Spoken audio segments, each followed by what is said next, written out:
pues nos pudiera compartir sus reflexiones respecto a si una transformación de esta naturaleza tiene una implicación directa en el fortalecimiento del sistema electoral mexicano y obviamente si esto tiene repercusiones favorables o tiene riesgos para el proceso de la consolidación democrática que estamos viviendo. También me parece que sería pertinente escuchar opiniones de nuestros compañeros panelistas respecto a los posibles riesgos que se podrían enfrentar en su caso con la creación del Instituto Nacional de Elecciones. Y un tercer punto que lo coloco como una idea genérica para la deliberación sería cuáles son las fortalezas del actual Sistema Nacional de Elecciones. Y si me permiten provocar un poco, creo que también valdría la pena reflexionar sobre las aportaciones que de manera concreta los institutos estatales electorales han tenido al sistema democrático nacional. A mí me toca moderar la mesa, así que propongo la siguiente mecánica de trabajo para el conocimiento de todos. Creo que podríamos pedirle primero a las señoras presidentas que nos acompañen, que sean ellas quienes inicien la deliberación. Posteriormente le pediría yo al doctor Aparicio que tuviera la gentileza de hacer uso de la palabra, después al doctor Astudillo, luego le pediría a Tomás Figueroa que fuera tan gentil en apoyarnos con esto. Le rogaría si el magistrado Flavio Galván desea continuar en ese orden de debate y posteriormente al consejero Guerrero si fuera tan amable. Así que por razones del lugar donde nos encontramos, rogaría pues entonces que inicie Leticia.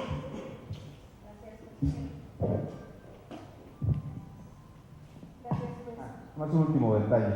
Les propongo que sean 10 minutos por el tamaño de la mesa, si no tienen inconveniente cada quien, y luego procedemos a una reflexión final. Mil gracias. Bueno, pues en principio queremos agradecer sentidamente los presidentes y las presidentas de los organismos electorales del país, que en esta tarde nos encontramos casi la mitad de ellos y ellas, y también venimos con el aval y el acompañamiento del resto de nuestros compañeros. Están aquí los presidentes de los institutos electorales de Puebla, Hidalgo, Nuevo León, Veracruz, Aguascalientes, Durango, Chihuahua, Sonora, Guanajuato, Morelos, Quintana Roo. Y también se encuentran compañeros, Sinaloa, se encuentran compañeros también consejeros electorales de otras entidades federativas. Están nuestros compañeros de Tlaxcala, de Zacatecas también, de Morelos, y bueno, nos da mucho gusto que podamos compartir con ustedes esta tarde este espacio para poder comentar respecto de lo que nosotros hemos advertido con relación a esta reforma electoral. Estamos conscientes de que desde diciembre del 2012 se ha anunciado esta reforma político-electoral en una de las vertientes del llamado Pacto por México, como un instrumento de consenso político para acercarse a los cambios estructurales que se diagnostican como importantes para el fortalecimiento del Estado mexicano.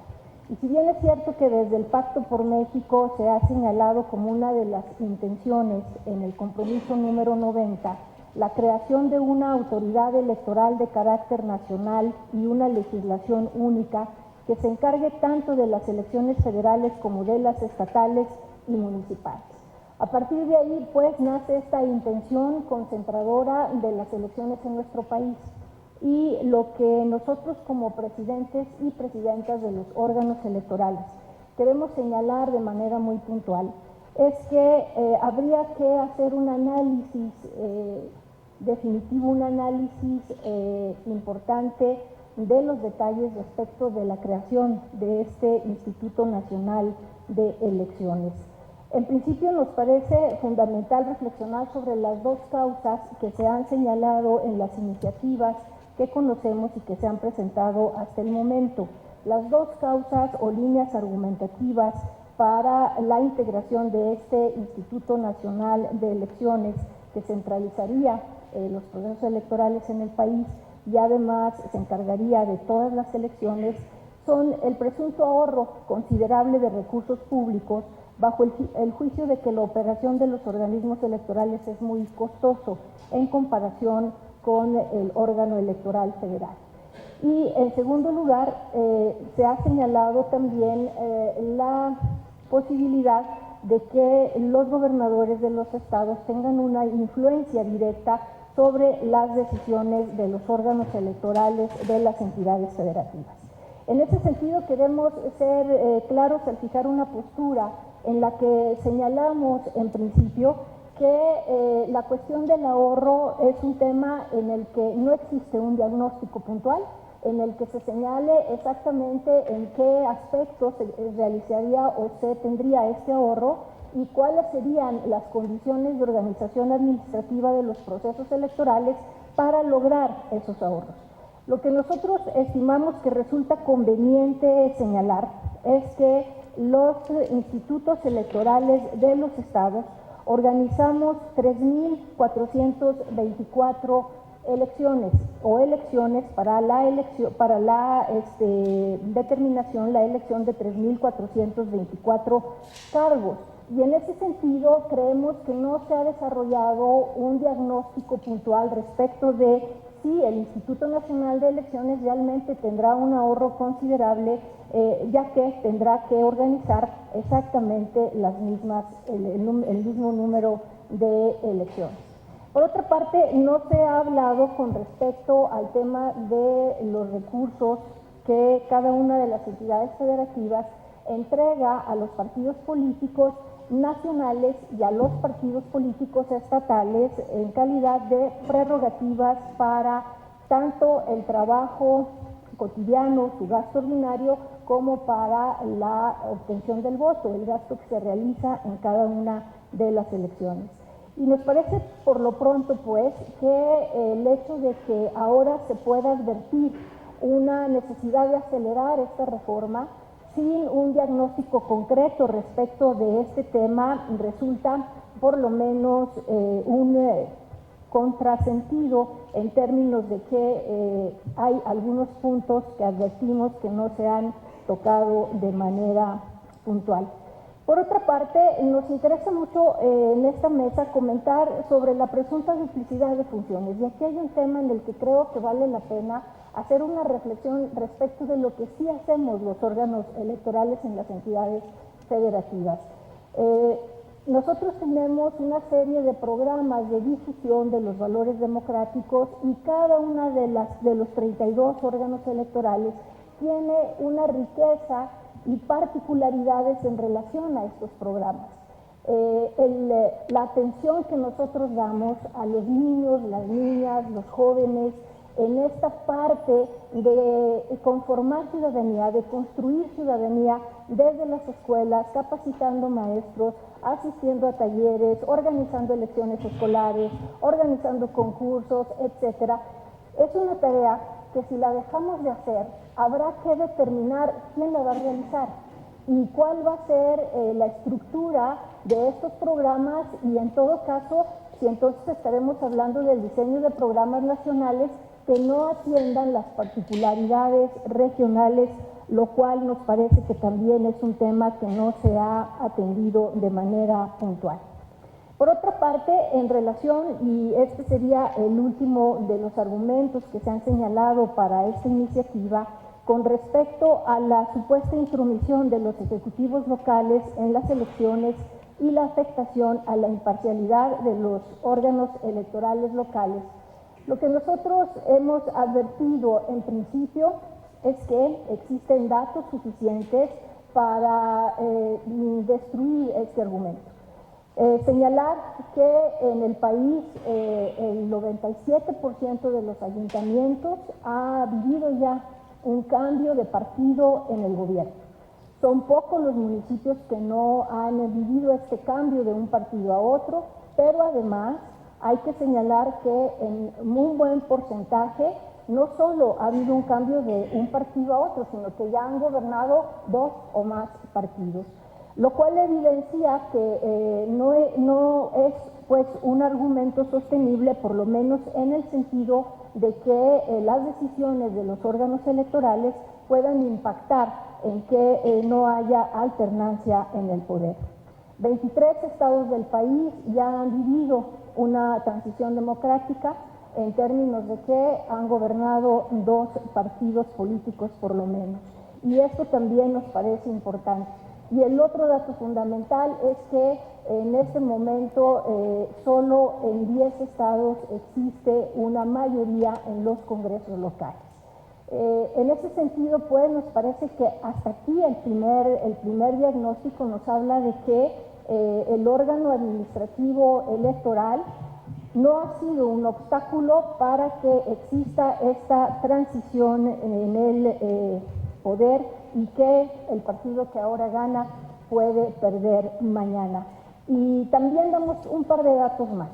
La gran mayoría de las decisiones de los tribunales y los institutos electorales locales son confirmadas por las autoridades electorales. 16% de estas decisiones son las que han sido modificadas, lo cual nos parece, pues, en principio, datos fundamentales para poder desarticular o para poder señalar en relación a los argumentos que se presentan como la base para la creación de este Instituto Nacional de Elecciones, pero sobre todo para la desaparición de los órganos electorales en las entidades federativas. Muchas gracias. Muchas gracias, Leti.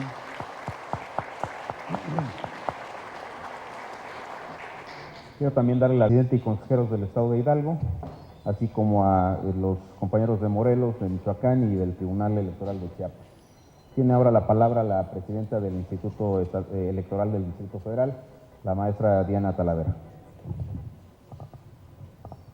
Muchas gracias, Marco.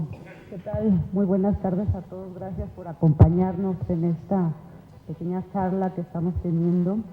Y también muchas gracias al IFE por recibirnos en su casa y sobre todo porque creo que con esta mesa queda muy claro que no es en esta discusión, ¿sí?, la controversia entre si IFE sí, institutos electorales no. Lo que nosotros hemos mantenido y creemos que tiene que hacerse como una reforma electoral es el fortalecimiento de los institutos electorales locales y el fortalecimiento también de la autoridad electoral federal. Sí, esto creo que tiene que quedar muy claro y es parte de lo que nosotros también queremos manifestar y comentar en esta mesa de reflexión y aprovechar todos los invitados que están aquí con nosotros para plantear interrogantes, porque creo que lo que existe a la fecha hay 2 iniciativas, pero de la lectura de estas 2 iniciativas lo que más nos queda son interrogantes, porque habla de la transformación del IFE, de un instituto electoral que le ha costado a este país mucho esfuerzo, que ha generado beneficios, que ha generado sobre todo una transición política pacífica después de varios años, si no pensamos, por ejemplo, en los últimos tal vez 30 años de la vida política de este país, en lo que prevalecía era la desconfianza y no la confianza que tenemos ahora en los procesos electorales, tanto federales como locales.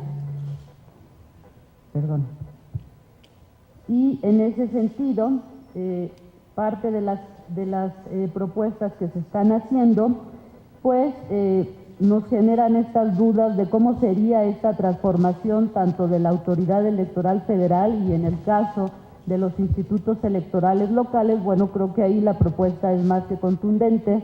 En el caso de la iniciativa del PAN y de la iniciativa del PRD, aunque después en la propia iniciativa del PRD, si no está plasmado de manera formal, sí lo han señalado los propios legisladores y el propio partido, en donde existen diferencias y no hay un acuerdo necesariamente en torno a que los institutos electorales locales deban desaparecer.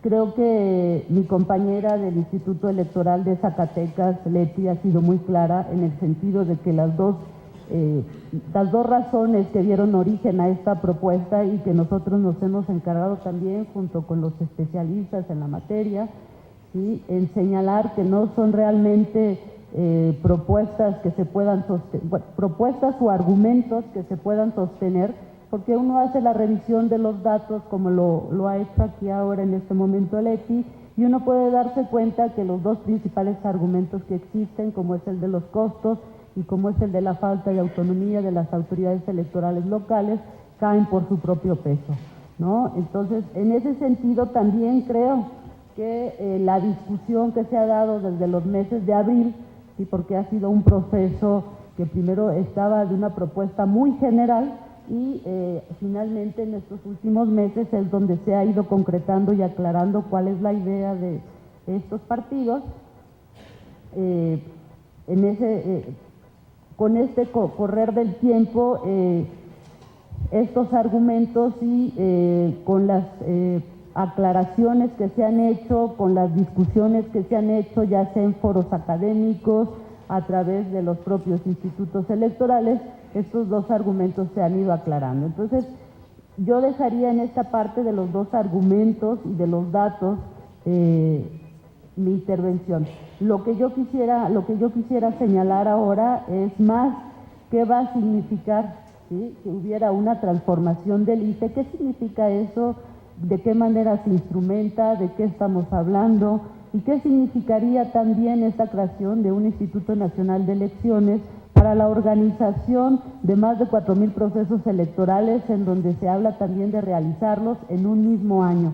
¿Sí? En un mismo año, una autoridad electoral nacional tendría que estar organizando y desarrollando estos procesos con las implicaciones que estos tienen, con las particularidades y características que hemos señalado, y siempre señalamos también el caso más emblemático, porque creo que también es el caso más complicado y más complejo, como son los municipios del estado de Oaxaca, por las implicaciones que tienen sus elecciones a través de usos y costumbres, y hay otras también elecciones en algunos estados que tienen sus características particulares. ¿Cómo sería entonces realmente la organización de estos procesos? ¿Cómo haría esta autoridad electoral nacional, que está a punto, cuando menos así lo señalan estos dos partidos, de que pudiera aprobar esta iniciativa y de que también pudiera empezar a instrumentar los procesos electorales, tal vez los procesos locales del próximo año y los procesos federales y locales de elecciones intermedias en el año 2015? Entonces, aquí creo que tendríamos que ir más adelante ya y tendríamos que avanzar, porque creo que los dos argumentos fundamentales se han caído por su propio peso.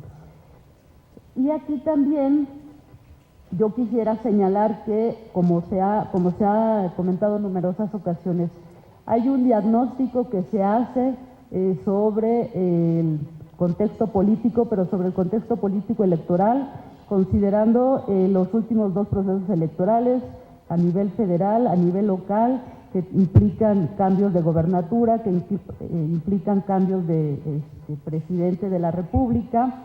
Estoy hablando de 2006, estoy hablando de 2012, donde el principal problema que se ha presentado tiene que ver con el uso de los recursos económicos. Entonces, centremos la discusión en ese punto: cómo resolvemos el uso de los recursos económicos que tienen los partidos políticos fuera de las prerrogativas. Ese es el punto central, ese es el punto que está generando tanta incertidumbre, que está generando también la descalificación de los órganos electorales, y no me refiero solo a institutos, me refiero también a tribunales, ¿no? Esta incertidumbre o esta desconfianza que han generado estos procesos en los ciudadanos. Creo que analizando de dónde viene la problemática podremos ver realmente cómo se puede resolver, y entonces podremos concluir, y lo digo de una manera muy esquemática y rápida, que la responsabilidad no está en las autoridades electorales, que las autoridades electorales pueden tener una serie de instrumentos muy amplios, de mecanismos, pero que nunca van a ser suficientes para poder controlar recursos económicos, que no pueden controlar ni los propios partidos ni las autoridades, que hay una serie de delitos que se cometen, ¿sí? Incluso dentro de estos delitos, los delitos electorales, que tienen que ver con una autoridad que también siempre ha estado cuestionada, porque en los hechos no hemos visto que resuelva estos delitos electorales, como es la CEPADE, y que ahora en la propia iniciativa pues se retoma y se transforma por completo, y se habla de 3 procuradores generales, ¿no?, que tuvieran que resolver estos delitos. Entonces, creo que abordando las problemáticas claras de estas problemáticas de una forma más clara y concreta, entonces podríamos arribar a mejores soluciones, podríamos arribar a una discusión que nos permitiera generar una normatividad electoral, una reforma electoral que fortaleciera los institutos electorales locales, el Instituto Electoral Nacional, el IFE, ¿sí? Y en ese sentido contar con una norma que realmente favorezca y fortalezca y dé sobre todo certeza y confianza a los ciudadanos, porque de eso se trata, por eso estamos nosotros aquí, por eso ahora hablamos de organizar elecciones, pero hablamos también de que el proceso de la organización de las elecciones ya no es el problema. Ahí todos estamos de acuerdo, se realizan de manera eficiente, también podremos hacer un análisis y creo que eso es necesario de si realmente esta organización de los procesos electorales es tan costosa como se menciona, o creo que tendríamos que hacer un desglose, ¿sí?, de dónde están los recursos económicos que tienen que ver con los procesos electorales y si están en la organización de los procesos o están en otro lado. Y a mí lo que me gustaría, y yo eso es lo que quisiera que abordáramos en esta mesa, es cómo se va a instrumentar, cuáles son los retos y también cuáles son los riesgos, ¿sí?, de transformar un sistema electoral que hemos construido en este país en los últimos 30 años, donde ha habido baluartes y son ejemplos de este proceso de transformación y cómo de un momento a otro, sin una reflexión seria, estas instituciones que nos ha costado construir pueden desaparecer sin haber hecho realmente un diagnóstico de fondo y una revisión de su trabajo, una revisión objetiva sobre su desempeño. Muchas gracias.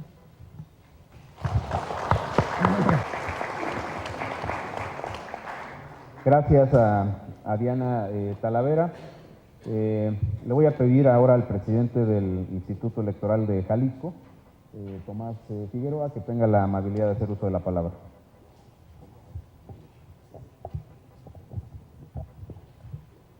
Muchas gracias por la invitación a los compañeros y amigos consejeros electorales, al IFE, por esta oportunidad de conversar con especialistas en los temas de asuntos electorales. Y de mi parte, yo quisiera solamente comentar de manera muy breve, mis compañeras han tocado puntos neurálgicos sobre la discusión que se está dando en estos momentos sobre la creación de un órgano nacional que se encargue de hacer las elecciones en todo el país. Y lo que hemos comentado los compañeros presidentes en los estados, no solamente es un asunto de estar en contra per se sobre la idea de hacer este órgano nacional, sino que solicitamos nosotros de manera formal a las juntas de coordinación política de la Cámara de Senadores, de la Cámara de Diputados, Pacto por México, la Secretaría de Gobernación, como parte de esta iniciativa que presentan, o como parte del Pacto por México, y hablar de una reforma de tal envergadura, nos parece, al menos ese es mi punto de vista, que se requiere una discusión amplia, con bases sólidas, de manera seria y con análisis profundo de los beneficios o las consecuencias que se pueden dar.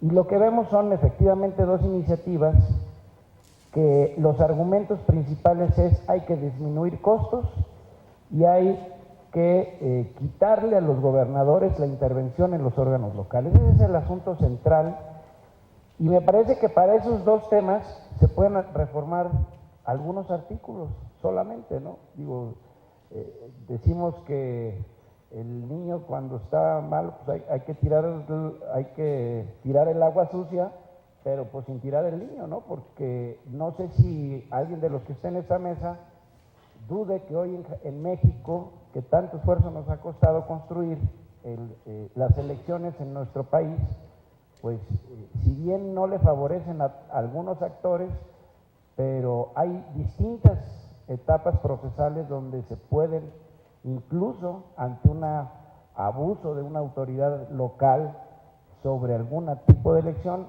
existe incluso la justicia federal para poder acotar cualquier posibilidad o cualquier mala actuación de un órgano local.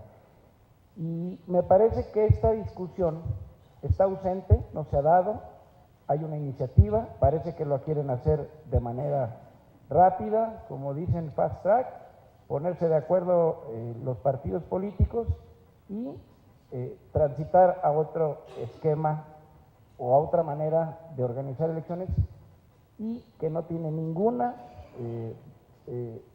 tiene más dudas que soluciones a los problemas que existen.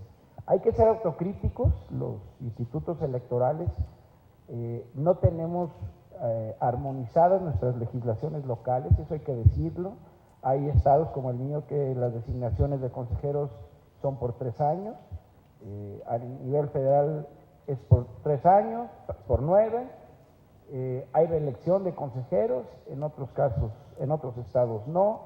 Es decir, sí tendríamos que hablar de un análisis profundo y serio sobre las legislaciones que hay en los estados para tratar de armonizar en beneficio de los procesos electorales y que eso requiere una cirugía menor y que no tendría consecuencias de las que nosotros, o al menos un servidor, considera que pudieran generar un órgano nacional de elecciones.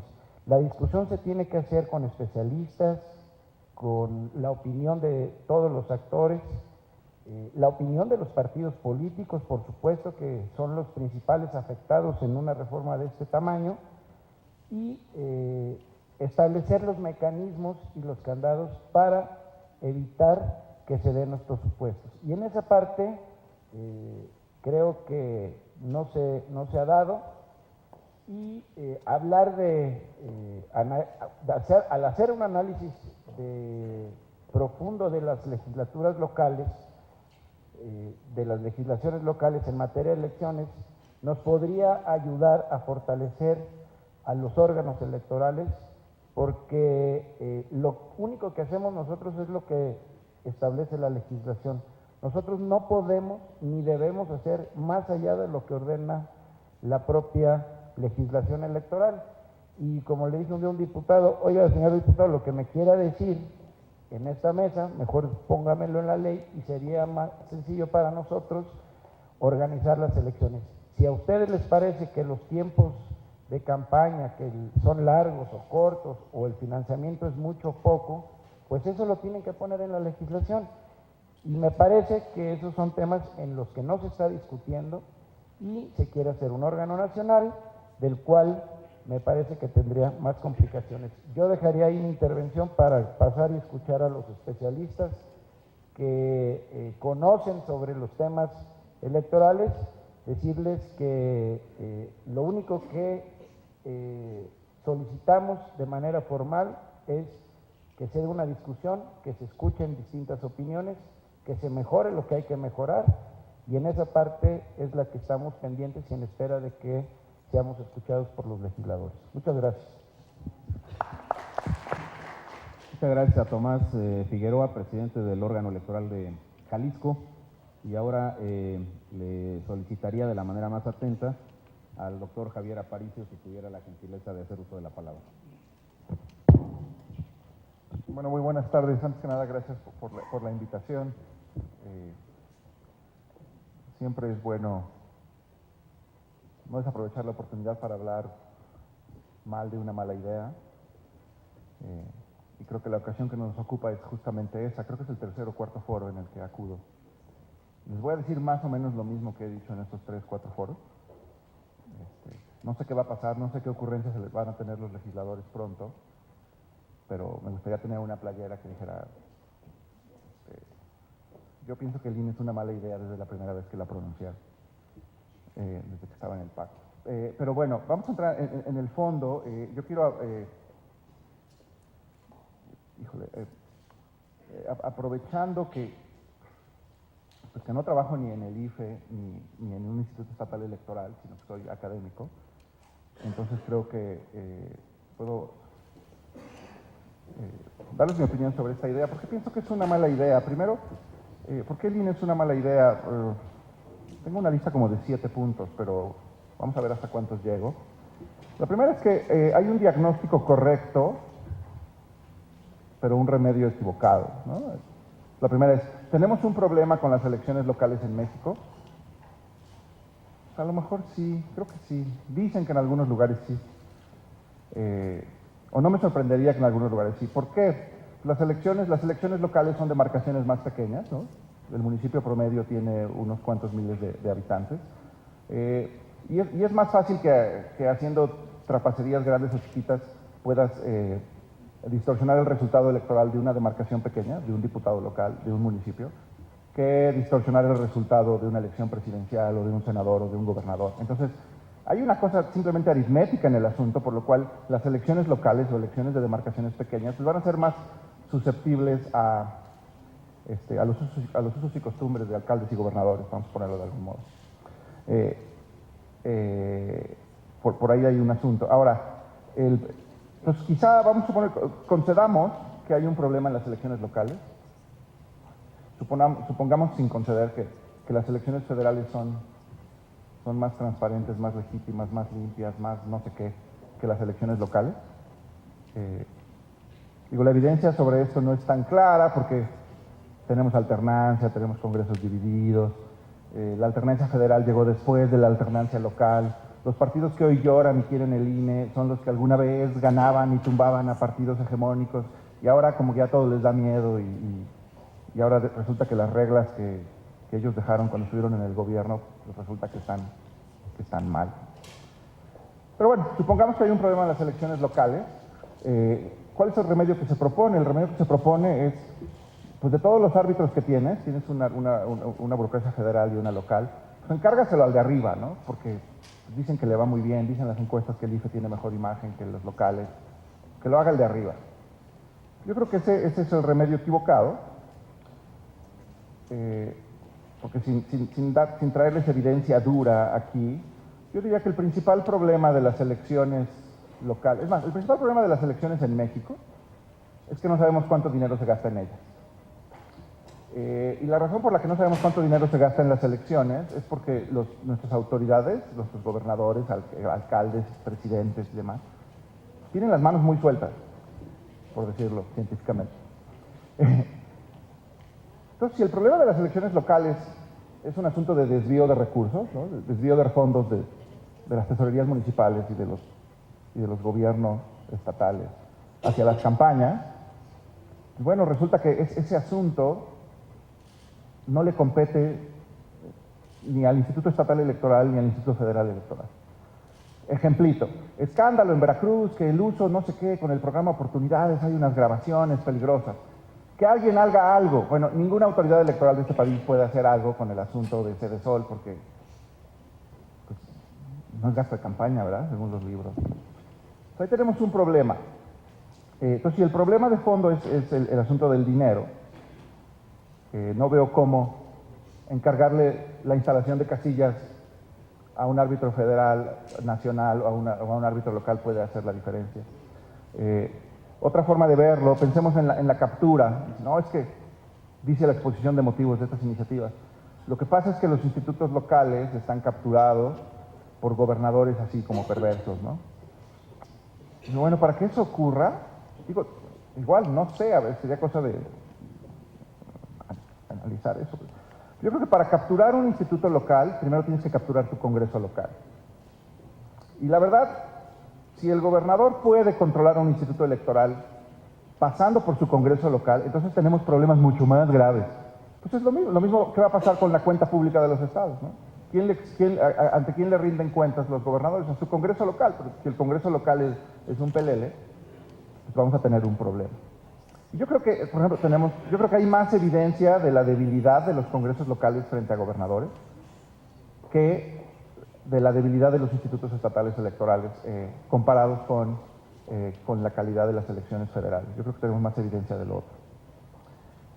Y tampoco debería sorprendernos. ¿Por qué puede un gobernador doblegar a su congreso local? Pues porque es un congreso lleno de diputados que no se pueden reelegir. Entonces es muy fácil avasallar a un diputado local. Y yo creo que esto está bastante documentado. Entonces el remedio es, bueno, si tenemos un problema en las instituciones locales, pues eso se remedia fortaleciendo las instituciones locales, no pasando la carga de la chamba administrativa de un lugar a otro. Digo, está en el diagnóstico, también se dice en el diagnóstico, es que no puede ser que haya dos burocracias haciendo lo mismo, o casi lo mismo. Y es muy caro. Sí, yo también pienso que no puede ser que haya dos burocracias, pero no estoy seguro cuál es la burocracia que sirva, la que sobra, perdón.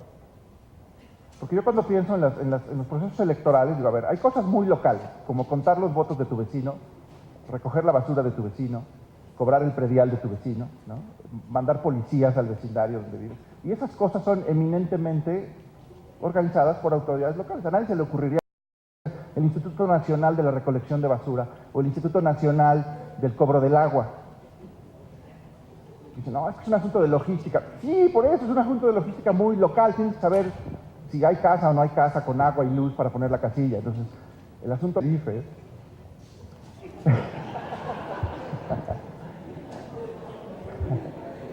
Pero bueno, el IFE, pero también sabemos que el IFE surgió de nuestra historia, necesitábamos una cosa grandota que pudiera enfrentar al PRI, al partido hegemónico, entonces contra la CEGOP tenía que haber un instituto federal bien choncho y acá está, ¿no?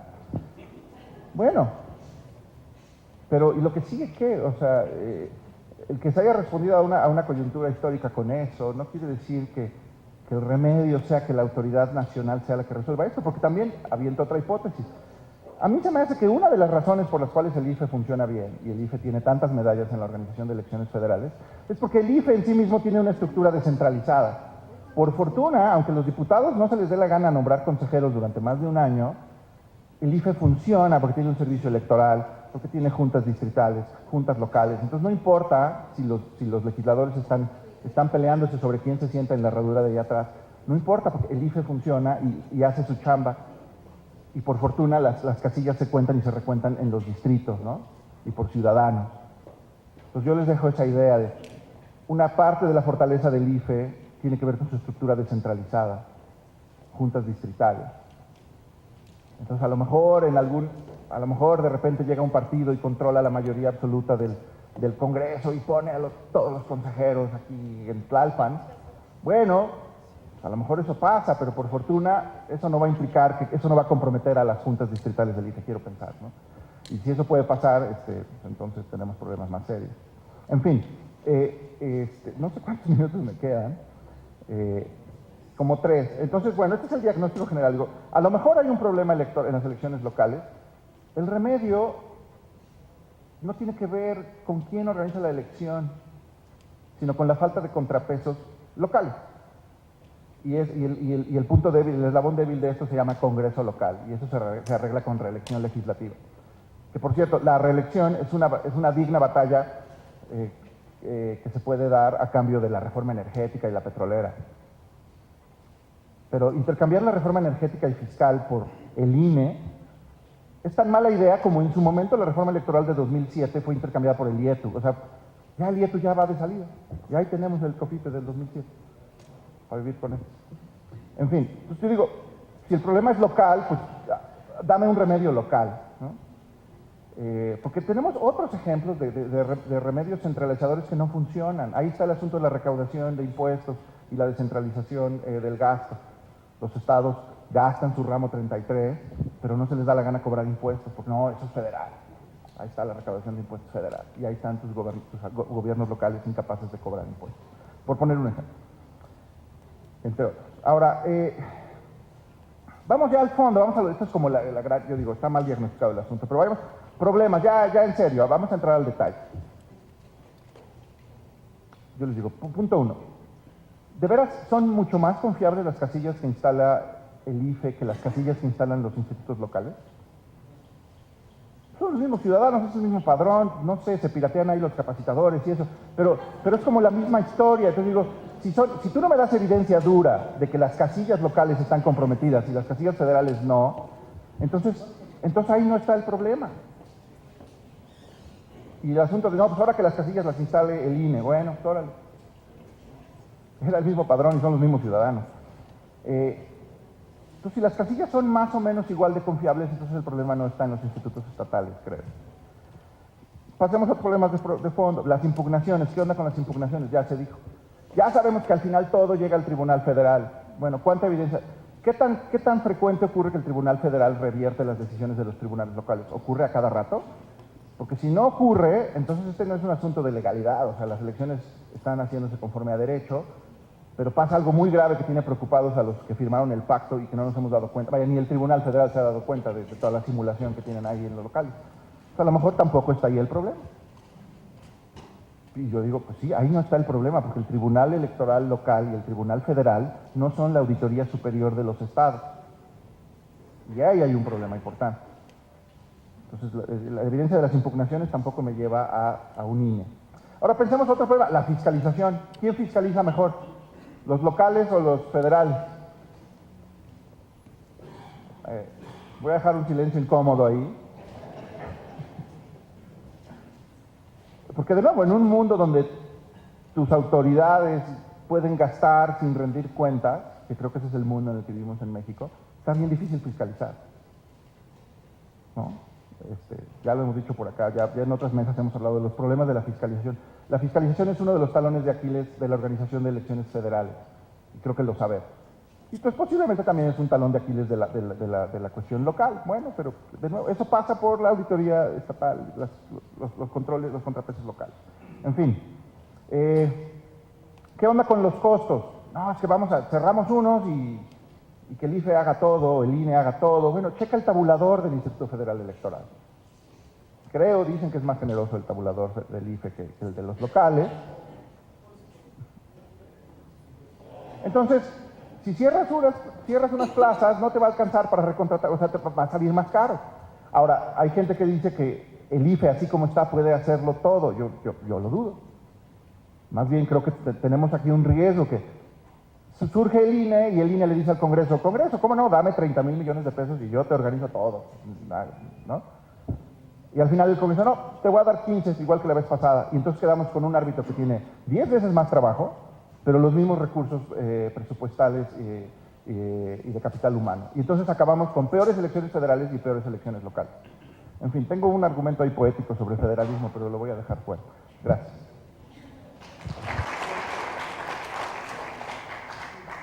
Lo tuve que parar a tiempo porque ya iba muy encarrilado a la desaparición del IFE y... Gracias, doctor Aparicio. Le voy a pedir ahora a nuestro muy querido amigo César Astudillo, un connotado investigador del Instituto de Investigaciones Jurídicas, que tenga la amabilidad de hacer uso de la palabra. Muchas gracias, señor consejero. Muy buenas tardes a todas y a todos. Yo también soy de los que reivindico la necesidad de un debate abierto, de un debate plural, de un debate oportuno, de un debate serio y de un debate racional sobre el destino de las instituciones electorales del país, porque me parece que en ese destino se juega la fortaleza y la vitalidad de nuestro sistema democrático y también el destino de la estructura federal del Estado que hemos adoptado desde 1824. En consecuencia, paso a reflexionar con ustedes. Hace algunos años, cuando escribí un libro con un consejero, para seguir la broma que hace rato me hizo el consejero Marco Baños, un probable consejero electoral, Lorenzo Córdoba, decidimos poner, justamente que habla de los árbitros de las elecciones estatales, iniciar con una cita de don Jesús Reyes Heroles, una cita de un discurso que él dio en 1977, digamos, en el contexto de la reforma política de ese año que sabemos ha sido de gran trascendencia para el país. Y decía, cito, fortalecer el federalismo significa, por igual, dar fuerza al todo y a las partes que lo constituyen, y requieren una orientación definida, que impida caer en las incongruencias. Determinante del éxito de una política es tener bien precisa la dirección que se sigue. Sabemos que cuando no se tienen propósitos claros, se cae inexorablemente en la confusión. Sabemos también que no es posible neutralizar un exceso con un exceso contrario. Me parece que esta cita sintetiza a la perfección lo que está pasando en la actualidad. Frente a un pretendido exceso de un lado, parece ser que la clase política quiere reaccionar con un exceso contrario y eso no me parece adecuado. Y no me parece adecuado porque creo que se olvida de dónde venimos y si no sabemos de dónde venimos, no se tiene muy preciso a dónde vamos. Yo nada más voy a pasar aquí muy rápido para advertir. La función electoral, tal y como está actualmente en nuestro país, el modelo de organización electoral, se sustenta en 4 grandes premisas. 1, hemos creado una función estatal. Todo lo electoral es una función del Estado mexicano y de cada una de las entidades federativas, que se pone al lado de las otras funciones que el mismo Estado debe de cumplir. 2, hemos tecnificado esta función que inicialmente tenía muchos ingredientes políticos que incidían en las decisiones y que paulatinamente se las hemos ido quitando para establecer instituciones técnicas y profesionales. 3, hemos asentado el modelo en un principio de especialización. Le damos a una autoridad la gestión de los procesos electorales, a otra la resolución de los conflictos electorales e incluso a una tercera, la más débil de nuestro sistema, la persecución de aquellos delitos que afectan la libertad de sufragio. Y 4, la más importante en este contexto, hemos ensamblado el modelo de organización electoral en la estructura federal del Estado mexicano para hacer convivir, para hacer converger a instituciones de carácter federal con instituciones de carácter estatal.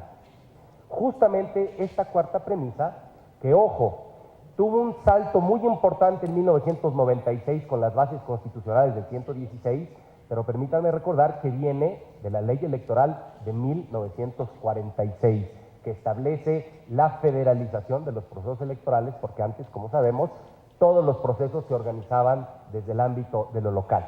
Y 1946 también es muy importante, por eso lo traigo a colación, porque a veces también se nos olvida que la transición política, el pluralismo político de este país ha venido de la periferia al centro, de abajo hacia arriba. En 1946 es cuando por primera vez el Partido Acción Nacional gana la primer presidencia municipal en este país. A veces se nos olvida también ese dato. En consecuencia, paso, después de estas breves premisas, a decir el diagnóstico. Yo creo que son 2 los elementos que tenemos que advertir. Me parece que el diagnóstico no es certero, está alejado de ser preciso, porque yo advierto que las instituciones electorales no son las únicas que se encuentran en una debilidad institucional, sino que todos los órganos de las entidades federativas, sobre todo aquellas de control a los ejecutivos, se encuentran hoy en una gran debilidad estructural, en una gran debilidad institucional.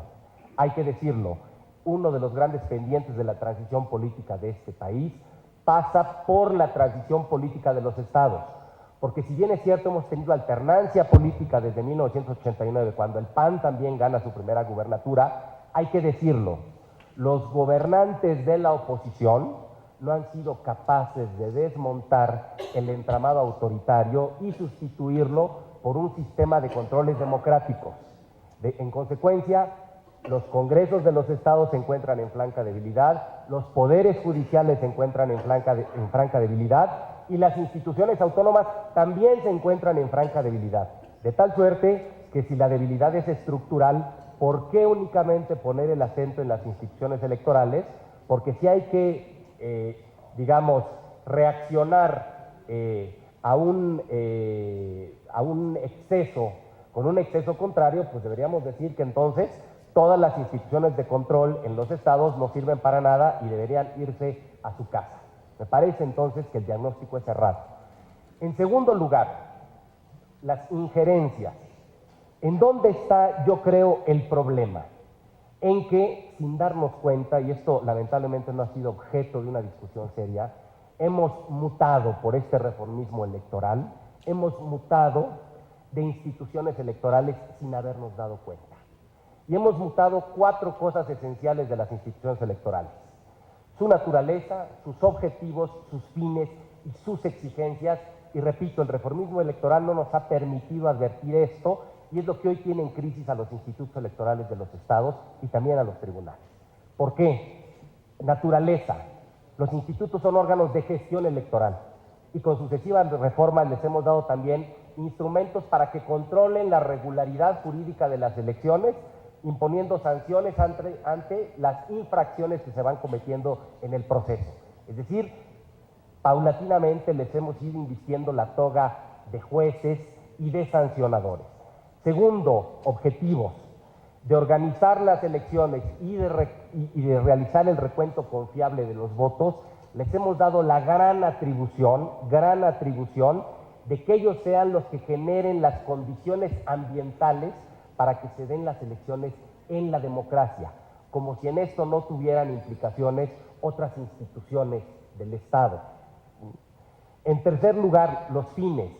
Son instituciones que se crearon para la transición democrática, y hoy les pedimos que sean instituciones que hagan la consolidación democrática de este país. ¿Y eso qué implica? Que los pongamos como instancias correctoras de la democracia electoral, y eso también las expone constantemente a fricciones con la clase política. Y en cuarto lugar, lo que es más complejo, las exigencias. Hoy les hemos dado una función de arbitraje muy compleja para que saquen tarjetas de amonestación ante los actos anticipados de campaña, de pre-campaña, que vean el origen lícito de los recursos, que no contraten propaganda electoral, que no utilicen recursos de programas sociales, que los gobernadores no utilicen a las procuradurías, ver, digamos, cuál es la información, cuál es la calidad de la información electoral de las televisoras. Es decir, les hemos dado un conjunto de atribuciones, ojo, porque han sido instituciones confiables, pero hoy se los reprochamos. ¿Por qué? Porque donde sí advierto que hay un problema es que en estas atribuciones hay una gran posibilidad de juego, en donde las instituciones electorales pueden ser absolutamente permisivas para favorecer a ciertos candidatos, es decir, jugar con los plazos, o ser absolutamente incisivas cuando hay la necesidad también de poner un hasta aquí. Creo, y es importante advertir, que este juego hoy está siendo dañino a las instituciones electorales, y es lo que las ha puesto en este estado de vulnerabilidad actual que hay que corregir. Yo creo que el asunto también pasa por el diseño institucional. 1996 fue un gran salto, lo acabo de decir, pero también hay que decir que se quedó corto. ¿Por qué? Porque estableció bases y dejó entera libertad a los legisladores locales para que en base a su discrecionalidad política desarrollaran lo que entendían por autonomía, desarrollaran lo que entendían por independencia, establecieran plazos de designación, métodos de designación, es decir, dejó abiertas todas las posibilidades. Yo creo que hoy, y en eso me pronuncio tajantemente, en esta disyuntiva de extinguir o fortalecer, yo estoy por la idea de fortalecer y establecer un gran cambio en el artículo 116, para que no únicamente se determinen bases, sino que se establezcan máximas de actuación que el legislador local tiene que seguir inexorablemente en los estados. ¿A efecto de qué? De fortalecer en primer lugar a las instituciones electorales como instituciones. ¿En qué partes? En primero, determinar, así como lo hace el artículo 41, cuál es su competencia integral, aquella que no puede, digamos, contratar externamente, para hacerse cargo integralmente de ese conjunto de cuestiones y, por ejemplo, para que hoy en día, por ejemplo, se reivindique que los sistemas de datos preliminares no se contraten con empresas, sino sea una obligación de las instancias electorales hacerlo. En segundo lugar, autonomía presupuestal. Es elemental, es uno de las principales falencias de las autoridades.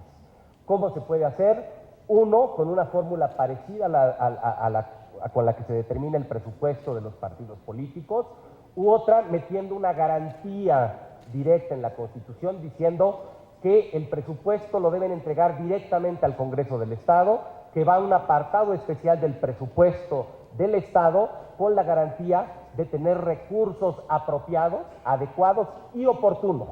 Son dos cosas distintas, adecuados y oportunos.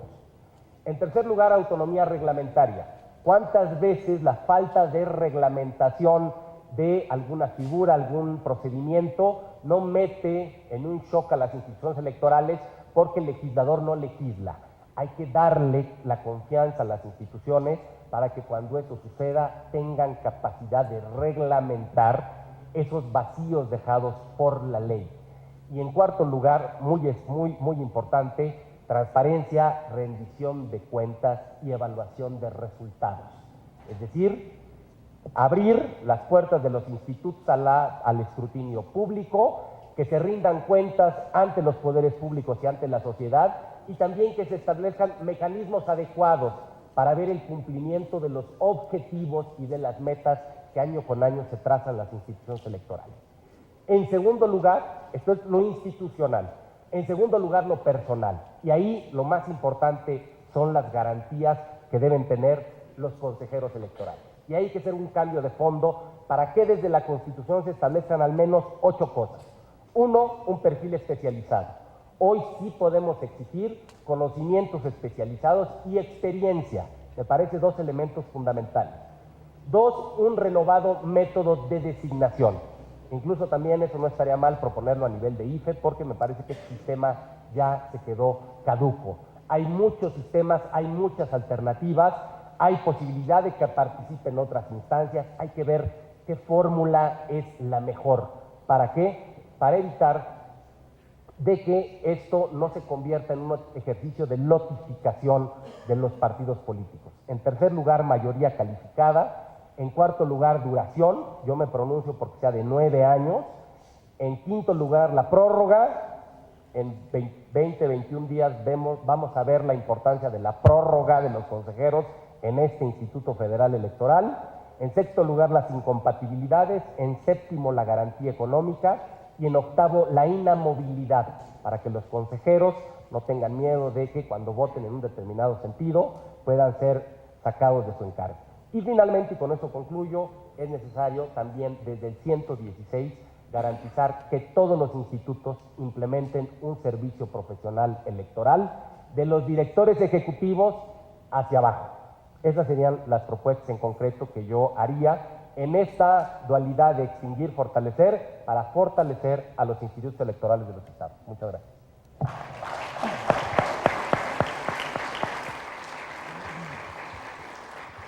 Muchas gracias a César Astudillo. Ahora le voy a solicitar también a un muy destacado investigador en los temas del derecho electoral y también muy reconocido magistrado en la Sala Superior del Tribunal Electoral del Poder Judicial de la Federación, al doctor Flavio Galván, que tenga la gentileza de formular su reflexión.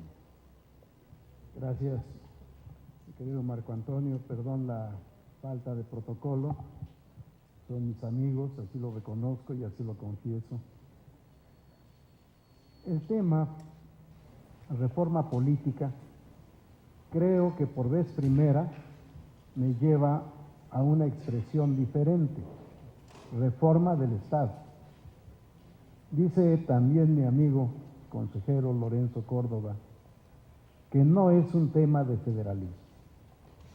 Respeto, por supuesto, su opinión. Pero ¿qué acaso con esta propuesta de reforma no se tiende hacia el centralismo? Un Instituto Nacional de Elecciones que organice las elecciones federales, estatales y municipales. ¿Se imaginan tener que organizar la elección de un presidente de la República, de 1000 diputados, propietarios y suplentes, de 256 senadores, contando por supuesto propietarios y suplentes, 31 gobernadores, un jefe de gobierno del Distrito Federal, ayuntamientos en 2.445 municipios, o quizá menos si restamos los de usos y costumbres, que de todos modos es responsabilidad del Instituto Electoral vigilar, coadyuvar e incluso, resolver los conflictos que se presentan por la vía de la composición comunitaria. Más elecciones de 16 jefes de gobierno, 16 jefes de demarcación territorial. A lo cual tendríamos que agregar, según estadísticas hasta 2012, la elección de 1.136 diputados propietarios con sus correspondientes suplentes. A esto agreguemos la elección de autoridades coadyuvantes de los ayuntamientos en casi todas las entidades de la República, a los enlaces territoriales en el Distrito Federal, más los que representan a los vecinos, Consejo del Pueblo y comités vecinales. Pero a esto agreguemos que ya en 2012 se reformó la Constitución y que actualmente tenemos reconocida la posibilidad de la acción directa de los ciudadanos, por lo pronto en la Constitución, mediante consulta ciudadana y la iniciativa popular. Falta la parte más importante que debe estar frente a la propuesta de reelección, que es la revocación de mandato. Si revisamos las leyes de participación ciudadana de todos los estados que ya prevén estos métodos de democracia directa, vamos a encontrar cuántos sistemas hay. Quizá lo más exagerado sea el Distrito Federal, con 11 o 12 formas de participación ciudadana directa. Todo esto lo va a organizar el Instituto Nacional de Elecciones. Mis respetos, de verdad. Pero ese es uno de los riesgos o uno de los problemas que se presentarían en la práctica. El principal tema que me lleva a no coincidir con la propuesta de un Tribunal Nacional de Elecciones y un Instituto Nacional de Elecciones es el cambio del sistema federal. Es incuestionable en términos del artículo 39, 40 y 41 de la Constitución que todos los estados de la República gozan de autonomía o soberanía para usar la expresión constitucional para todo cuanto hace a su régimen interior. Cuando decía César Astudillo, ¿de dónde venimos?, lo que se me ocurrió pensar fue 1812, Constitución de Cádiz, elecciones de parroquia. Ahí empezaban las elecciones. Y después en los partidos y luego en la provincia. Ya con el México independiente, obviamente en las comunidades, en las secciones, en los municipios y en los estados.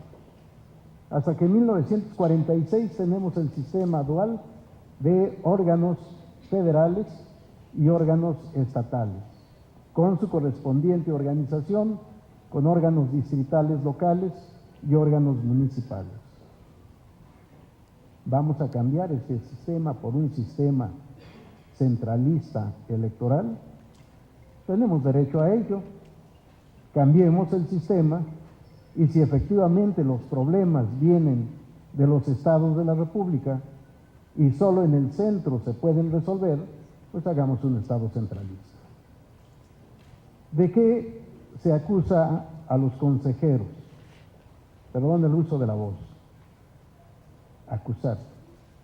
De supeditación a los gobernadores. ¿Y quién ha pensado en suprimir a los gobernadores? Porque si ellos son el mal, pues designemos un representante, un delegado del señor presidente de los Estados Unidos mexicanos en cada uno de los departamentos en que se podrían convertir los ahora estados de la República.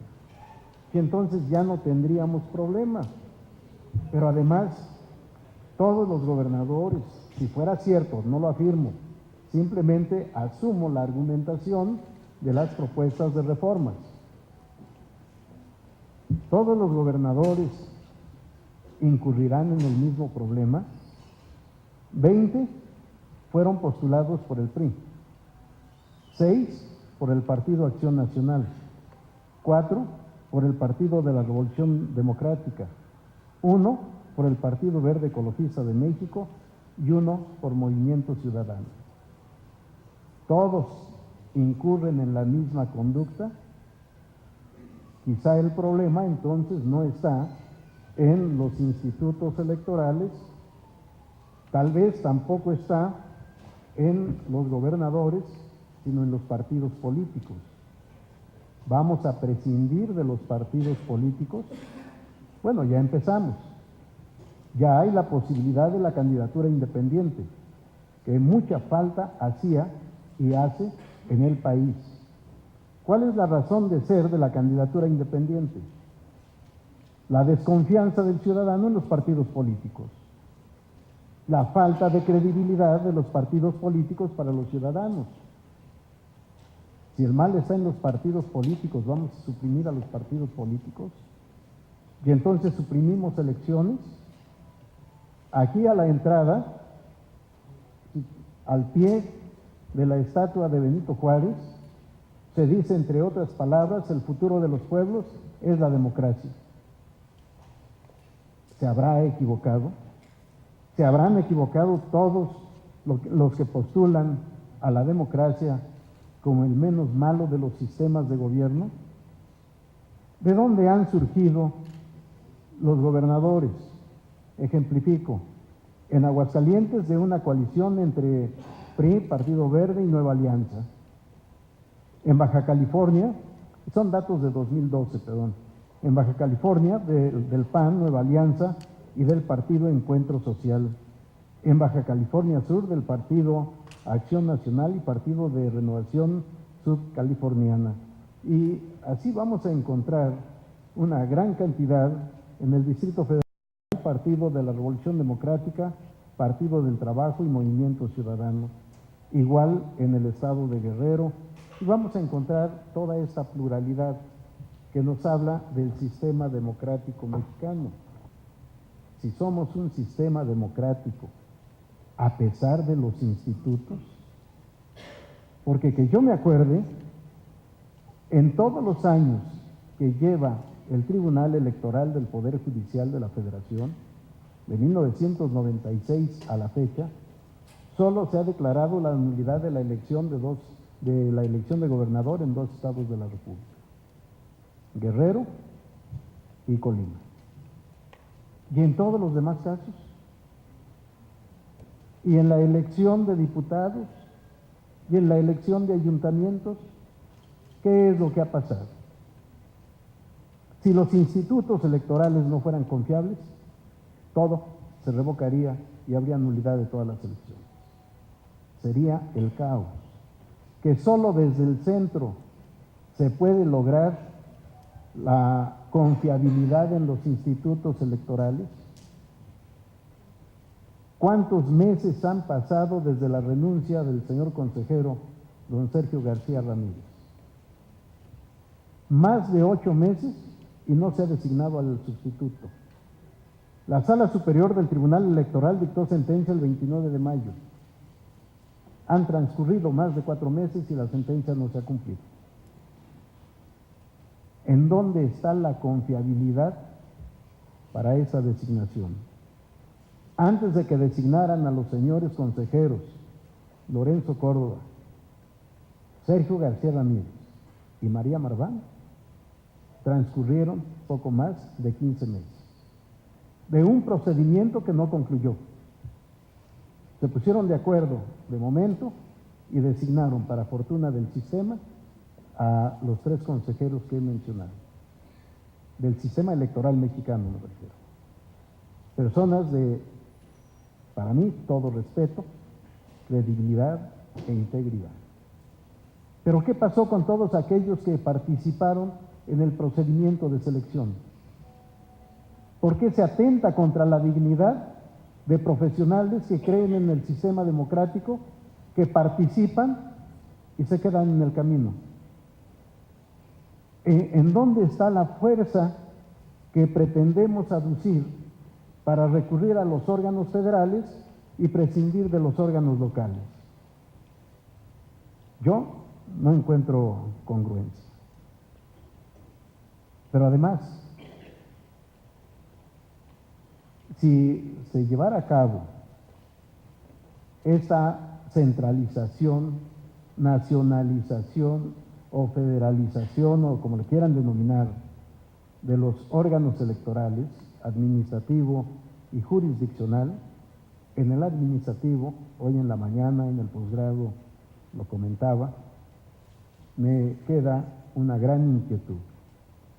Si es cierto, como es, que un ciudadano vale un voto, y que una de las características del voto en México es el voto igual, les decía yo, vale tanto el voto de un doctor como el voto de un campesino. Todos somos iguales. ¿Qué no nos llevaría a un posible problema de geografía electoral, en donde, reclamando ese principio de igualdad de votos, tendríamos que revisar toda la geografía electoral de la República para hacer una equitativa distribución de la población y del territorio, y en donde seguramente estaríamos modificando la geografía político-electoral de México? Porque si comparamos el total de distritos electorales que tiene cada entidad federativa, tal vez no se justificara el número de diputados que hay en todas las entidades de la República. ¿Cuántos hay en Baja California Sur y cuántos hay en el Estado de México? Si hacemos una proporción aritmética, ¿se justificará? ¿Vamos a modificar toda la geografía política de México, de los estados y de los municipios? Podríamos llegar a problemas sin solución. Hay muchos temas que comentar, pero el tiempo concluye. Espero en los otros 5 minutos poder hacer otros planteamientos, y lo que ha dicho César coincido plenamente. Espero tener tiempo de comentarlo en la próxima intervención. Gracias.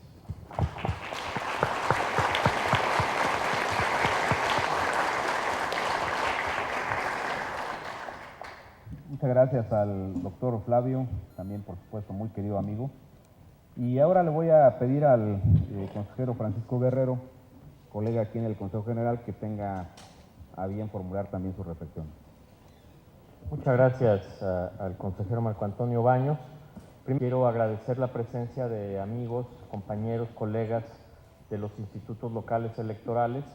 Quiero decirles que si uno trabaja en el IFE, pues tiene que trabajar de la mano de los institutos locales, porque juntos trabajamos asuntos de radio y televisión, juntos trabajamos el tema del Registro Federal de Electores, juntos hacemos actividades académicas, profesionales, es decir, los institutos locales y el IFE son instituciones que tienen un propósito común.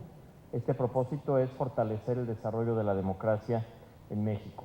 Además, celebro que esto se dé en una casa abierta. El IFE, siempre se ha dicho, es la casa de la democracia en México, y ahora que se está dando un debate tan intenso en torno a esta propuesta de transformar al IFE en INE, qué mejor que los institutos locales puedan venir a dar su punto de vista, qué mejor que escuchar a académicos tan importantes como César Astudillo y como Francisco Aparicio dar su punto de vista, y qué mejor que 3 institutos como son Zacatecas, Jalisco y el Distrito Federal, que por cierto han tenido alternancia, que por cierto han organizado elecciones históricas, estén con nosotros.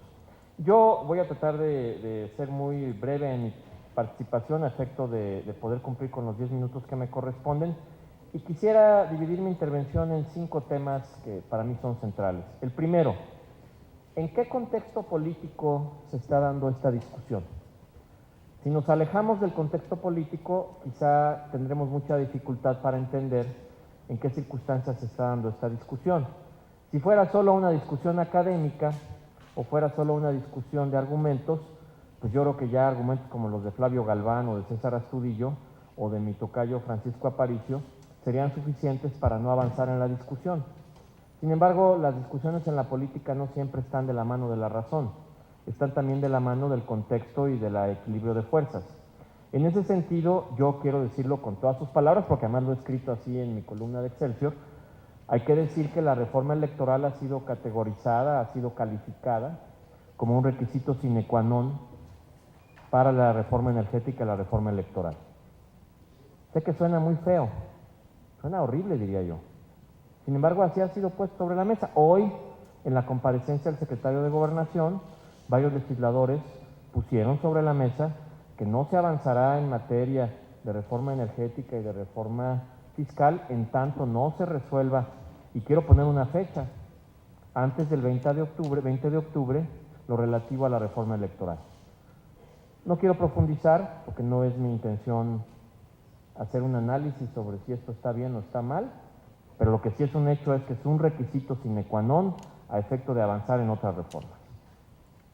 Segundo, yo sí quiero reconocer el trabajo de los institutos locales, desaparezcan o no, por una razón muy sencilla, porque he tenido la ocasión de trabajar con ellos. He trabajado con ellos, he tenido la posibilidad de asistir a sus eventos, de intercambiar, de resolver problemas. No está aquí en este momento el presidente del Instituto Electoral del Estado de México, pero Marco Baños recordará que la elección del Estado de México de hace 2 años se resolvió gracias al trabajo conjunto entre el Instituto Federal Electoral y el Instituto del Estado de México. Y lo mismo sucede en el Distrito Federal y en Zacatecas. Zacatecas acaba de tener un proceso complejo donde tuvo que llevar a cabo la primera organización de una elección con candidatos independientes y lo trabajamos juntos. Creo que este reconocimiento es importante porque si no se da este reconocimiento, la verdad es que nos sentiríamos muy mal de tener a Benito Juárez allá afuera. Yo en lo particular soy más fan de Benito Juárez que de Antonio López de Santana, pero ya son posiciones políticas. El hecho de que Juárez esté allá afuera, a mí se me hace decir con todas sus palabras que por lo menos yo, y sé que muchos de los que están en esta mesa, sí compartimos una versión federalista. Porque para mí el federalismo no es una palabra prohibida que significa necesariamente esta nueva visión neocentralista que se ha venido acompañando en fechas recientes. En ese sentido, yo quisiera señalar que el argumento de la captura política al que se ha referido mi tocayo Francisco Aparicio, que es un argumento que está ahí, que se ha señalado, que se ha manifestado, como decimos los abogados, suponiendo sin conceder que ese argumento existiera, yo tengo una propuesta que pongo en la mesa para los legisladores y para todos aquellos que están discutiendo este asunto. Yo estoy convencido que si se tiene alguna duda sobre el origen, el destino de la propia votación que pudieran tener magistrados locales y presidentes y consejeros de institutos locales, hay una solución. Yo le he llamado a esta solución la tercera vía. Y esta solución consiste en lo siguiente. Si, por ejemplo, en una entidad federativa es necesario que haya concurrencia de facultades y que la designación de consejeras o consejeros, de magistradas o magistrados locales, pase por un proceso dual, eso es posible. ¿A qué me refiero? Una salida para poder conciliar esta posición, por un lado, de resolver asuntos vinculados a la captura política, pero por otro lado, algo que es muy sencillo y muy importante.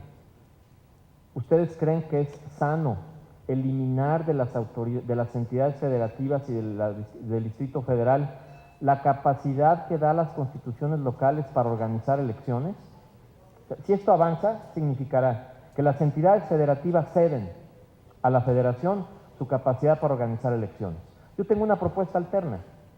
¿Por qué no los congresos locales presentan la posibilidad de que los candidatos y candidatas a consejeros o a magistrados sean electos por 2/3 partes de esos congresos, que por cierto esos congresos, si tienen mayoría o minoría de un partido político, es porque así lo decidió la gente. Nadie lo decidió de otra manera. Entonces yo diría que se elijan estos consejeros y magistrados por 2/3 partes y después, si se quiere, que se plantee la posibilidad de que sea el Senado de la República, que representa al Pacto Federal, quien ratifique esos nombramientos. Se ha dicho con razón que intentar matar una mosca con una bomba nuclear es un exceso. Creo que en este caso, incluso aceptando el diagnóstico, cosa que está por verse y que tendría que revisarse con mucho cuidado, creo que un proceso de nombramiento mixto podría resolver de alguna manera este asunto. Y esto me lleva a decir que creo que ante la posibilidad práctica y concreta de que esta reforma venga acompañada de la liquidación, y lo digo así porque ese es el término jurídico, la liquidación de los servidores públicos que trabajan en los institutos locales y los magistrados que trabajan en las salas locales, vendría, por supuesto, después de su liquidación, el resarcimiento económico a ellos. Y después yo me hago una pregunta. Cuando el Instituto Nacional Electoral tenga que llevar a cabo los procesos de selección y tenga que escoger en su servicio profesional electoral, ¿a quién vamos a recurrir? ¿Vamos a inventar en una maceta con una fórmula nueva a servidores públicos y mexicanos que no tienen la experiencia, que no conocen de estos temas? ¿Vamos a traer de la Ciudad de México a todos los expertos para todo el país a efecto de que exportemos desde la Ciudad de México a estos servidores? ¿Qué va a pasar? En términos reales lo que va a pasar es que muy probablemente la misma comunidad electoral que está ya colaborando y consolidándose en las entidades federativas terminará nuevamente organizando y participando en los procesos locales.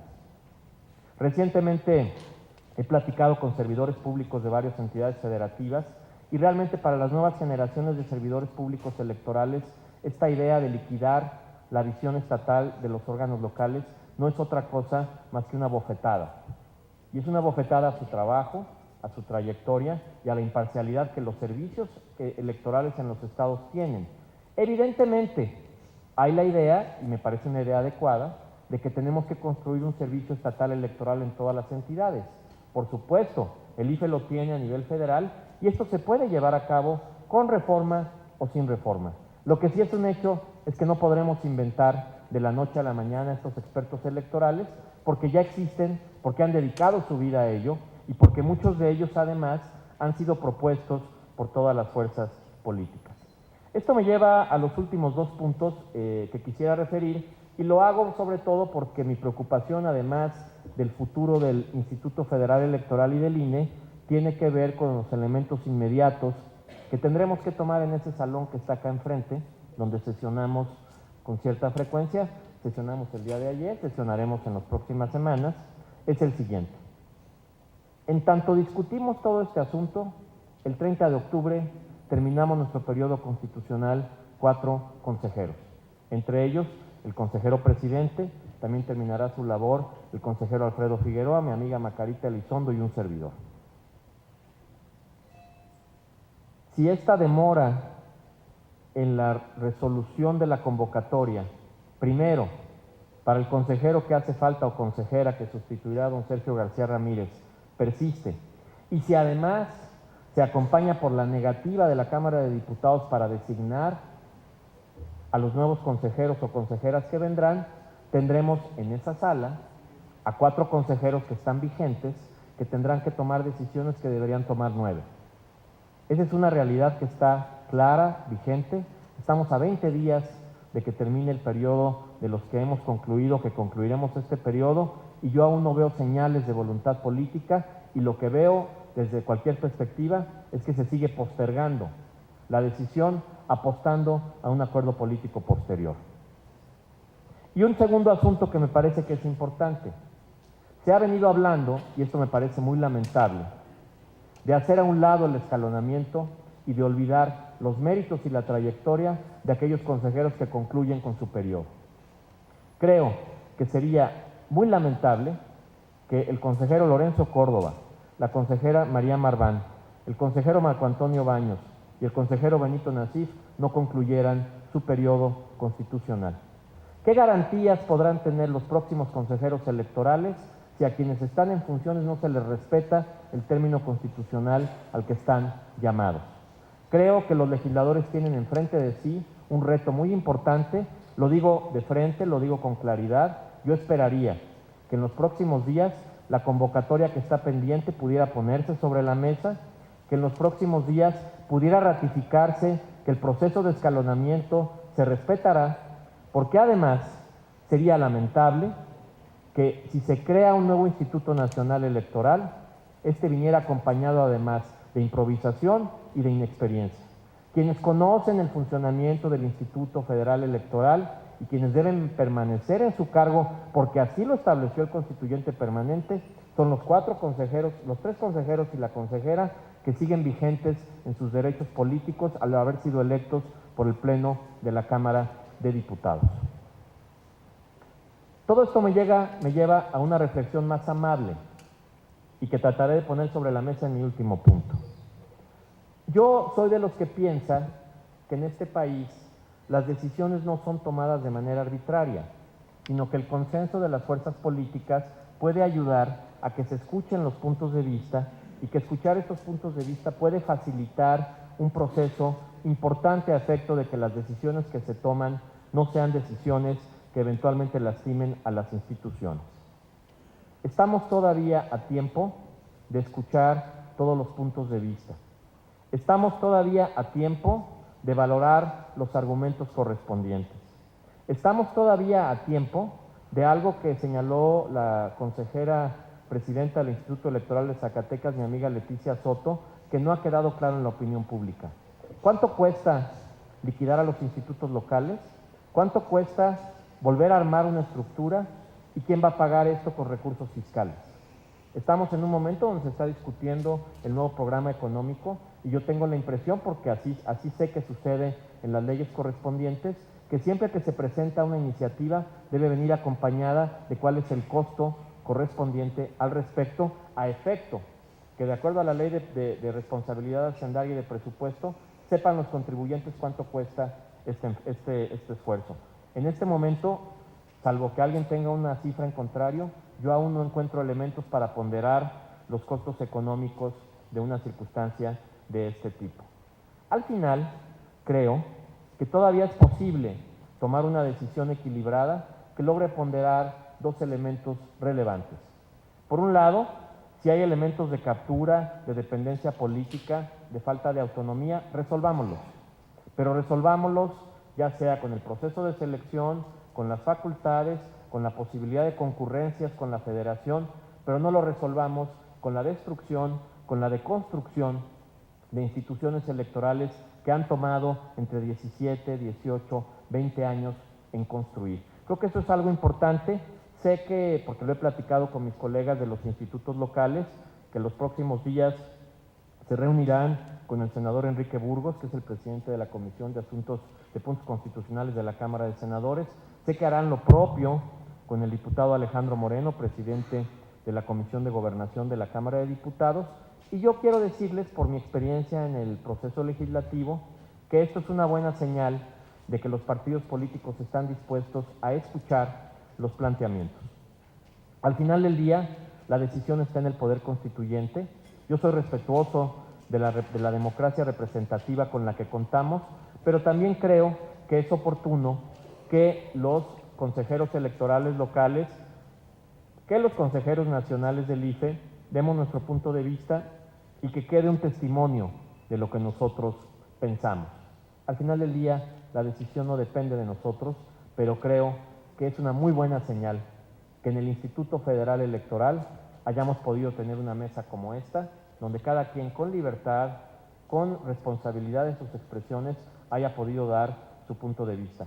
Soy optimista y como soy optimista, espero que de aquí al día 30 vengan los sustitutos de quienes nos vamos, que de aquí al día 30 exista este diálogo con los institutos locales y que cualquier decisión que tome las fuerzas políticas de este país sea en beneficio de un proceso de construcción institucional. Esta institución, el IFE, y otras instituciones más del país son grandes y son importantes porque son el producto del consenso, de la racionalidad y de la seriedad y responsabilidad de todos los actores políticos. Yo me quedo muy satisfecho por haber escuchado estos planteamientos y sobre todo muy contento y muy orgulloso de que mis amigas y amigos de los institutos locales sepan que en este espacio caben todas las voces, que todo mundo puede dar su punto de vista y que seguiremos seguramente en la opinión pública dando nuestros puntos de vista y que en su momento reconoceremos o criticaremos las decisiones que se toman en sus méritos y en función de los resultados que se obtengan al respecto. Muchas gracias.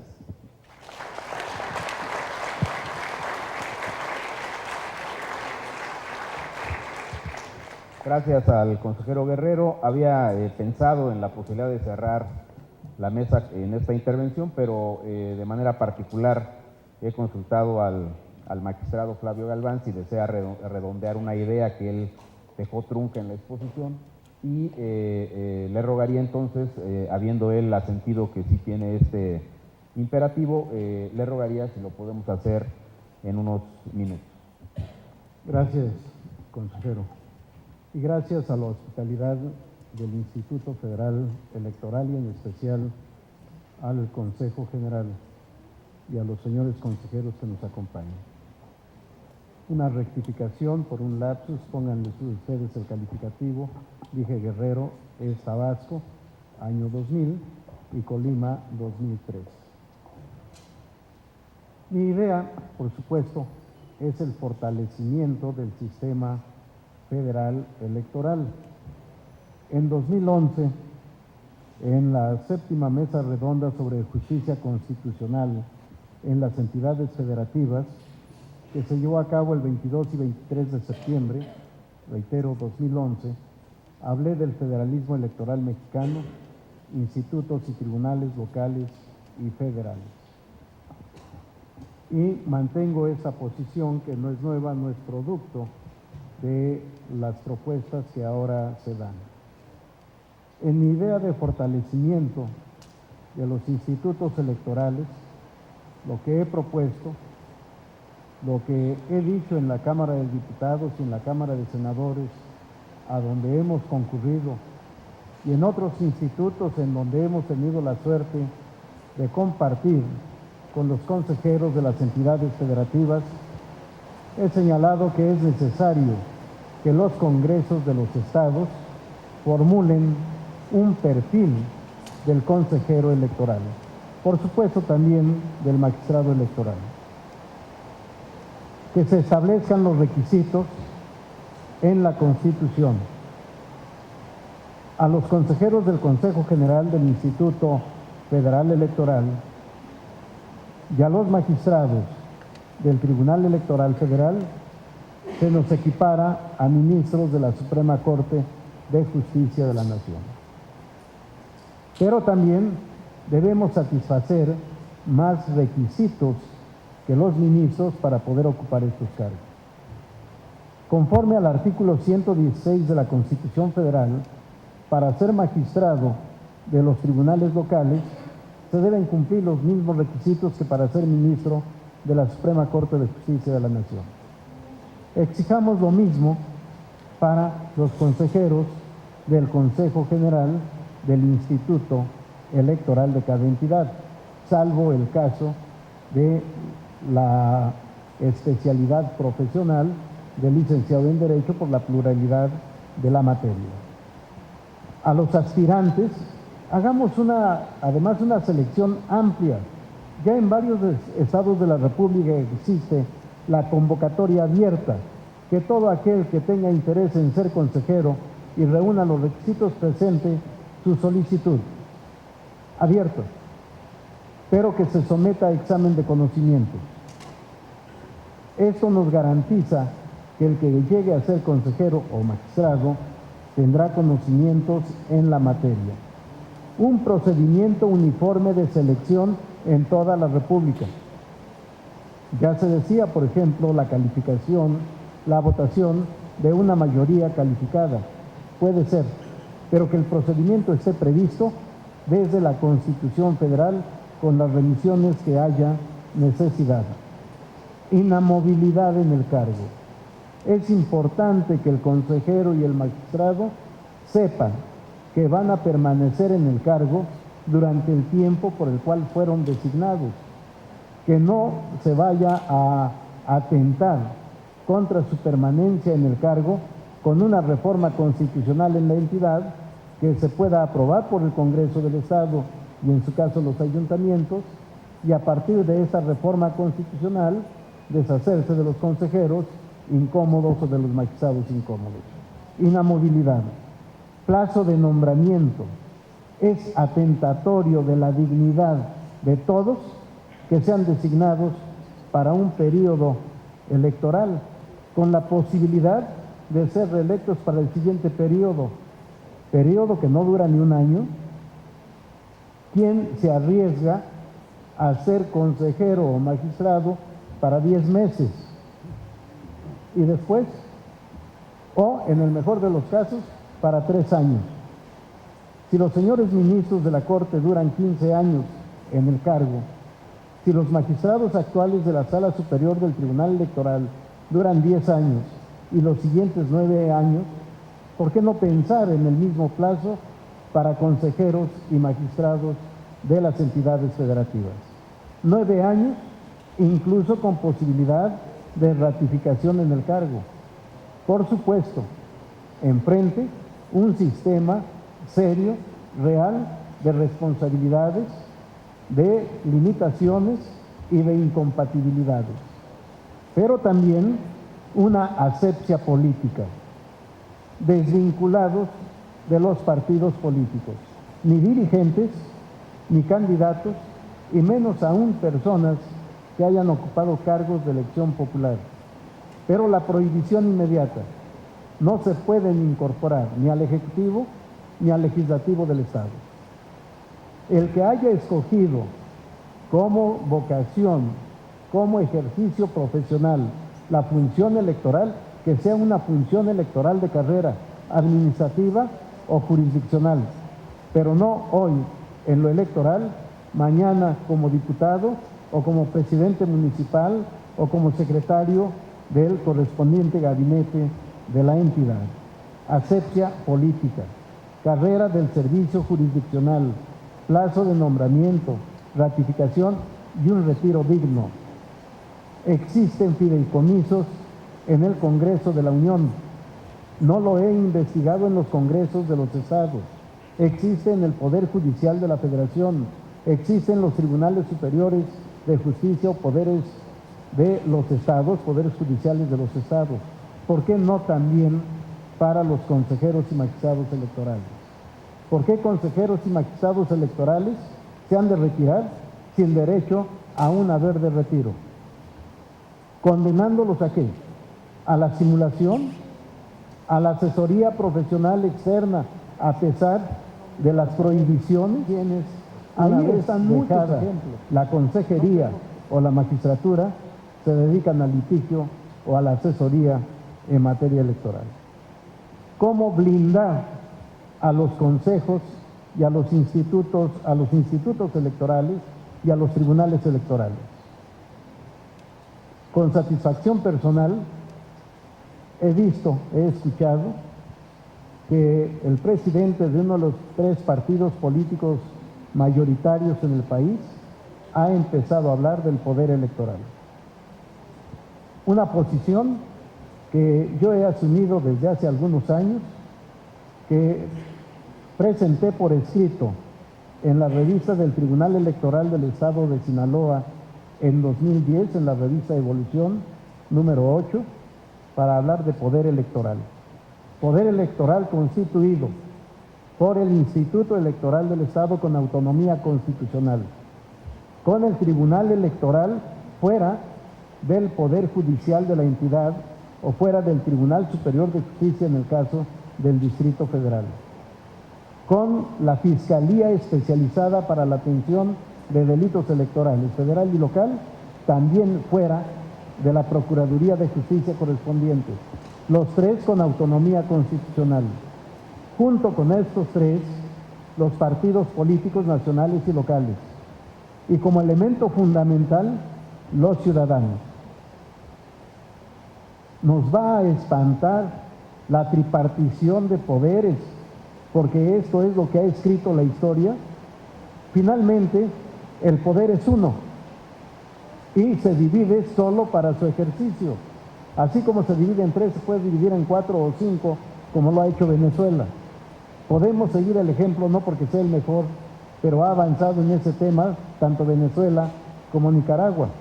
Hay poderes electorales en otra parte. Si leemos el discurso de Venustiano Carranza al instalar el Congreso Constituyente en 1916, vamos a poder leer la existencia del poder electoral. Es solo consecuencia de lo que la historia ha escrito. queremos blindar a los institutos, llevemos a cabo ese poder electoral, que no estén supeditados a ninguno de los tres poderes, que tengan autonomía constitucional. Para mí fue un error que en 1996 se incorporara al Tribunal Federal Electoral al Poder Judicial de la Federación y que esta lección la hayan seguido casi todas las entidades de la República. Debemos fortalecer el federalismo electoral con órganos de autoridad fuertes, independientes, con su presupuesto propio y con sus responsabilidades. Eso es lo que hará de México, en mi opinión, un país más democrático, más ajustado al principio de juridicidad, ejerciendo funciones con una ética sólida. Si no hay ética en el ejercicio de nuestra profesión, de nuestras funciones como servidores públicos, no importa quién nos nombre, no importa quién nos pague, el que esté dispuesto a decir sí señor, seguirá diciendo sí señor, con independencia, reitero, de quién lo nombre y quién lo pague. Ética es lo que nos hace mucha falta y que nos dará mucha fortaleza, que nos podrá blindar frente a todos los demás, siendo conscientes que nuestra responsabilidad no es ante un gobernante o ante un Congreso, sino ante la República, ante la historia y ante nuestras familias. Gracias por la oportunidad, señor moderador, por haberlo.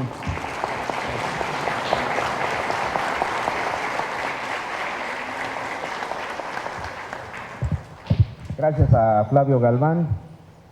Consulté aquí a los demás panelistas, ninguno me ha hecho una solicitud para hablar en segunda vuelta, así que me voy a permitir dar por concluidos los trabajos de esta mesa, no sin antes expresar mi coincidencia con las reflexiones que se han presentado en este panel donde se ha analizado el tema concreto de la posible creación de un Instituto Nacional de Elecciones y también expresando mi reconocimiento puntual a las documentadas reflexiones que han presentado cada uno de los panelistas.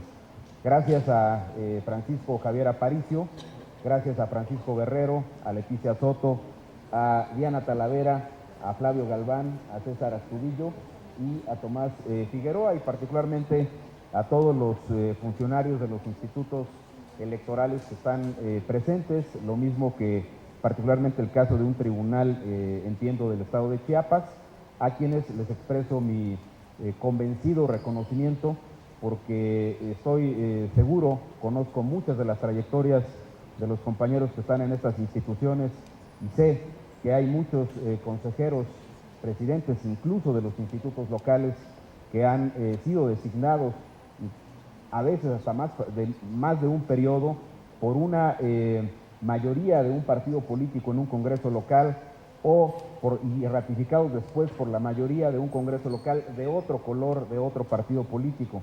Y también porque estoy seguro que en muchos de los consejeros hay una acreditada trayectoria pública en el ámbito académico, en el ámbito social de sus entidades federativas. Yo expreso también que reconozco las aportaciones que los propios institutos electorales locales vienen realizando al fortalecimiento democrático del país y particularmente a los temas de carácter técnico. Está el reconocido caso del voto electrónico en el estado de Jalisco, pero también hay experiencias muy decantadas en el Distrito Federal o en Coahuila, como también hay avances significativos en la regulación de temas delicados como el tema de las candidaturas independientes, donde recientemente Quintana Roo y el estado de Zacatecas tuvieron que trabajar sin una base normativa completa para poder experimentar ese primer paso rumbo a lo que señalaban algunos de los panelistas como algo que era muy necesario, el tema de las candidaturas independientes. A todos ustedes mi más amplia gratitud por haber estado en esta mesa de trabajo y que tengan muy buenas noches.